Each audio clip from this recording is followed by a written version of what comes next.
নমস্কার। এখন আমি ঝিঙে আলু পোস্ত করে দেখাবো, একদম বেঙ্গলি স্টাইলে। আমার লাগছে আলু, ঝিঙে, পোস্ত বাটা তো লাগছেই, সর্ষের তেলে করবো আমি এটা, সর্ষের তেল, আর 5 ফোড়ন, শুকনো লঙ্কা, নুন আর কাঁচা লঙ্কা। আমি প্রথমে কড়াইয়ে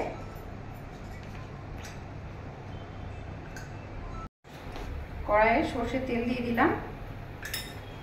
সর্ষের তেল দেওয়ার পরে আমি প্রথমে আলুটাকে একটু ভেজে নেব।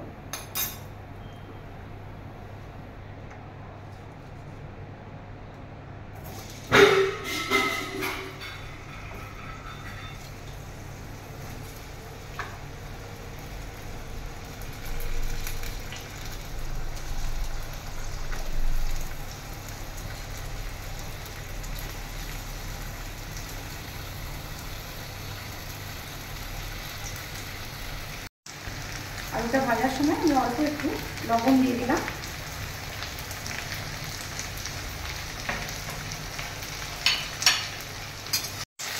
আলুটা একটু ভাজা ভাজা হয়ে গেলে আমি তুলে নিলাম।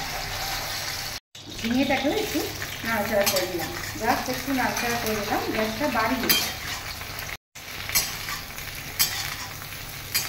নাড়াচাড়া করে আমি তুলে নিলাম ঝিঙেটাকে।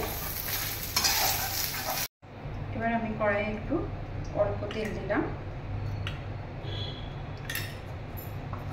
তেলটা দেওয়ার পরে আমি শুকনো লঙ্কা দিলাম,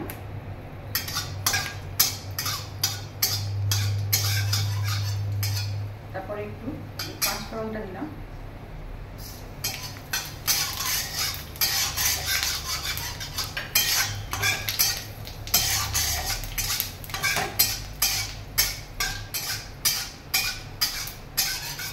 পাঁচফোড়নটা একটু ভাজা ভাজা হয়ে গেলে গ্যাসটা কমিয়ে আমি পোস্ত বাটাটা অর্ধেক দিলাম আর একটু রেখে দিলাম, লাস্টে শেষে রেখে দেবো।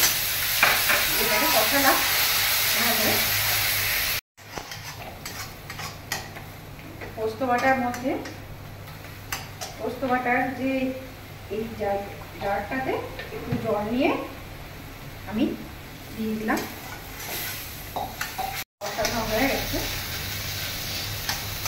এবার আমি এই ভাজা আলু আর ঝিঙেটা দিয়ে দিলাম।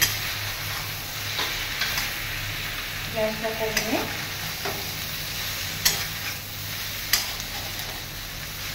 একটু মিশিয়ে দিলাম।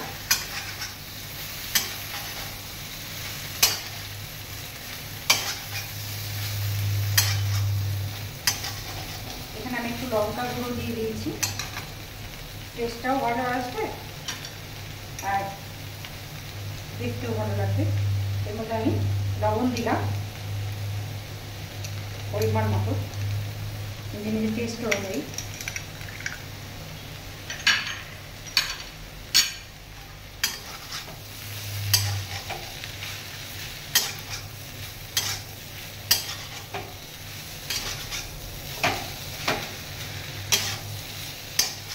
এরপর আমি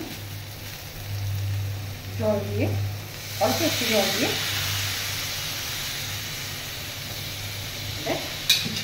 ঢেকে দিলাম। ঢাকাটা খুলে আমি একটু দেখে নেব। ঝিঙে থেকে জল বেরিয়েছে, যেহেতু সিম করে ঢাকা দিয়েছিলাম। আর একটু সিদ্ধ হবে আলুটা। আমি এই কাঁচা লঙ্কা দুটো এর মধ্যে দিয়ে দিলাম। এই যে বাকি কাঁচা পোস্তটা ছিল এটা আমি দিয়ে দিলাম। এটা একটু জল দিয়ে, হালকা অল্প একটু জল দিয়ে এটা আমি দিয়ে দিলাম।